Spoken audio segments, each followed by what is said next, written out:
kita sudah muter-muter di jurnal dan kertas kerja yang panjang. Tapi tenang, kalau kalian lupa semuanya, cukup bawa pulang 3 kunci utama ini, supaya kalian tetap bisa ngerjain soal ujian dengan tenang besok pagi. Sekarang, mari kita bandingkan langsung dampaknya ke laba induk. Misal, pendapatan induk sendiri 100.000, laba anak 50.000, kepemilikan 90%. Ada laba belum terrealisasi sediaan awal 5.000 dan akhir 10.000. Kalau transaksi hilir, induk jual, eliminasi labanya 100%. Jadi perhitungan laba induk 100.000 ditambah 90% kali 50.000 sama dengan 45.000, ditambah 5.000 dikurangi 10.000 sama dengan 140.000. Kalau hulu, anak jual, eliminasi mengikuti 90%. Jadi 100.000 ditambah 45.000 ditambah 90% kali 5.000 sama dengan 4.500 dikurangi 90% kali 10.000 sama dengan 9.000 sama dengan 140.500. Lihat, meski datanya sama, hasil akhir laba induk bisa beda Rp500 hanya karena arah penjualannya berbeda.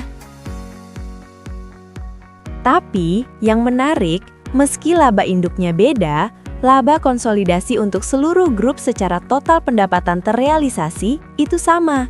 Coba lihat, pendapatan terpisah induk plus laba anak sama dengan 150.000. Disesuaikan dengan laba sediaan awal tambah 5.000 dan akhir kurang 10.000, maka total pendapatan terrealisasi konsolidasi adalah 145.000. Lalu dikurangi bagian NCI. Di hilir, NCI dapat 10% dari laba anak 50.000 sama dengan 5.000. Di hulu, NCI dapat 10% dari laba terrealisasi anak 50.000 tambah 5.000 kurang 10.000 sama dengan 45.000, sama dengan 4.500. Hasil akhir laba konsolidasi hak pengendali pun berbeda. Hilir 140.000, hulu 140.500.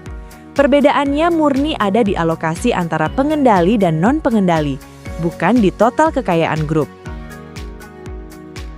Sebelum kita tutup, ingat baik-baik 3 kunci utama ini.